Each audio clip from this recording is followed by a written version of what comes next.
चलिए okay students, कैसे हैं आप सब लोग? आई होप आप सब बहुत अच्छे हैं, बहुत अच्छे से वर्क कर रहे हैं, सारी चीज़ों को अच्छे से देख रहे हैं। तो चलिए आज हमारे पास एक नया टॉपिक है, that is Roman numbers.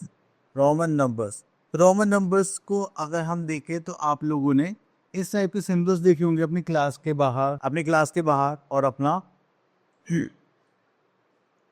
Clocks में देखे होंगे। तो ऐसे सिंबल्स को हम बोलते हैं रोमन नंबर्स। एंड इनकी वैल्यू क्या होती है? अलग अलग होती है। जस्ट लाइक हम आई जो रिप्रेजेंट करते हैं 1 के लिए करते हैं, 5 के लिए वी करते हैं, 10 के लिए एक्स करते हैं, एल 50 के लिए होता है, 100 के लिए सी होता है, 500 के लिए डी, एंड 1000 के लिए एम। ठीक है, तो ये हमारे नंबर्स हैं। एंड इसमें जीरो के लिए कोई सिंबल नहीं होता हमारे रोमन नंबर्स में। अब रोमन नंबर्स जो भी है हमारे पास, अब देखिए यहाँ पर ऐसा तो नहीं कि हमने एक बार याद करे एंड ये फिक्स हो गए। अब यहाँ पर हमें क्या करना है, कुछ रूल्स याद करने हैं जो थोड़ा आगे पीछे इंच करेंगे, एंड देन हम अपने यहाँ पे नंबर्स को देखेंगे। तो सबसे पहले आता है रूल नंबर 1। तो यहाँ पे आता है number I x can be repeated maximum only for 3 times. तो हम बस इनको 3 टाइम्स रिपीट कर सकते हैं, उससे ज़्यादा रिपीट नहीं कर सकते। और ये जो हमारे पास बी है एंड जो 5 के मल्टीपल्स हैं हम इनको भी रिपीट नहीं कर सकते। ठीक है, अब देखिए जैसे यहाँ पे लिखा हुआ है V never be, V symbol V is never repeated and only I and X can be repeated. चलिए अब देखिए जैसे हमने आई को यहाँ पे 2 टाइम्स दिखाया था, इनका मतलब क्या हो गया? प्लस।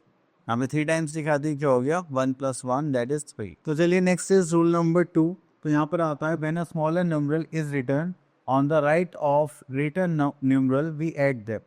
अगर हमारे पास ग्रेटर न्यूमरल के राइट में स्मॉलर न्यूमरल लिखा है, इसमें हम उसको क्या करने वाले? ऐड। अगर यही इसके लेफ्ट में लिखा होता तो हम क्या करते? इसको सब्ट्रैक्ट करते। ठीक है, चलिए उसके बाद आता है हमारे पास for the numbers beyond 10 we first write the number in groups of tens and then once that form the Roman numbers corresponding to the number. अब देखिए जैसे कि हमें यहाँ पे 15 लिखना है, तो 15 में हम क्या करेंगे? पहले 10 को कवर करेंगे, देन उसके बाद वाला नंबर। जस्ट लाइक 10 के लिए सिंबल क्या होता है? एक्स, और उसके बाद क्या जाएगा हमारे पास? B, that is for 5। तो यहाँ पर हमारे पास लिस्ट है रोमन नंबर्स की, वो आप लोग देख सकते हैं। तो ये हो गया हमारे पास इंडोरिबिक नंबर, उनके रोमन नंबर्स। अब देखिए 13 को वैसे लिखना है हमारे पास एक्स ट्रिपल आई आ जाएगा, 23 को 2 times of x triple I. ठीक है, तो इस टाइप से आप इनको फॉर्म कर सकते हैं। अब मैंने कहा था कि आप लोगों के पास ये सिंबल्स होंगे, आप लोगों को ये देखना है। तो चलिए हम आ जाते हैं अपने स्केल ड्रिल 4.1 पर। एंड देखिए यहाँ पर एक्स लिखा दिया किसके लिए? तो हमारे पास 10 के लिए, तो हमने यहाँ पर 10 से मैच कर दिया। अभी आई यदि किसके लिए होगा? 1 के लिए। आई होप आपको सब याद होगा। अब देखिए मैंने बताया था ना कि क्लॉक में भी यूज़ होते थे, होता है 1 2 3 4 5 इस टाइप से। तो यहाँ पर बोला गया है right the time shown in the clocks. तो देखिए ये हो गया शॉर्ट हैंड, ये हो गया लॉन्ग हैंड, ये हो गया सेकेंड हैंड। तो ये कितना हो गया? That is 12 o'clock। ठीक है, यहाँ देखिए तो ये हो गया 4 and 5, ये हो गया 4:15। तो आप दोनों टाइप से यहाँ पर टाइम लिख सकते हैं।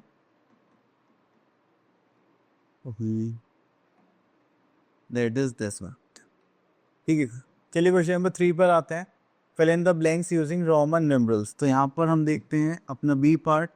तो यहाँ पे x माइनस आई, तो x कितना होगा? 10, आई का होगा 1, माइनस करेंगे तो कितना हो जाएगा? 9। ठीक है, तो चलिए इस हिसाब से आपको सारे करने हैं। चलिए तो यहाँ पर है fill in the blanks greater than less than equal to sign. तो अगर हम बी पार्ट को देखेंगे तो यहाँ हो जाएगा बी डबल आई, और यहाँ पर आ जाएगा 4। तो ये कितना हो गया? 7, हो गया 4। Which one is greater? This one. What comes before after in between these numbers? तो देखिए बिटवीन के लिए यहाँ पे 3 गिवन है, यहाँ पर 5 गिवन था, यहाँ पे क्या आएगा? 4। उसको सिंबल होता है आई और वी। बड़े नंबर क्या था? 5 - 1 कर देंगे तो क्या आ जाएगा? 4 आ जाएगा। चलिए इसके बाद आगे देखते हैं और क्या गिवन है यहाँ पर। ओके, तो आई होप आप पे रोमन न्यूमरल्स अच्छे से क्लियर हो गए होंगे। अब आपको सी करने प्रैक्टिस करने मिलते हैं नेक्स्ट वीडियो में, तब तक के लिए ऑल द बेस्ट।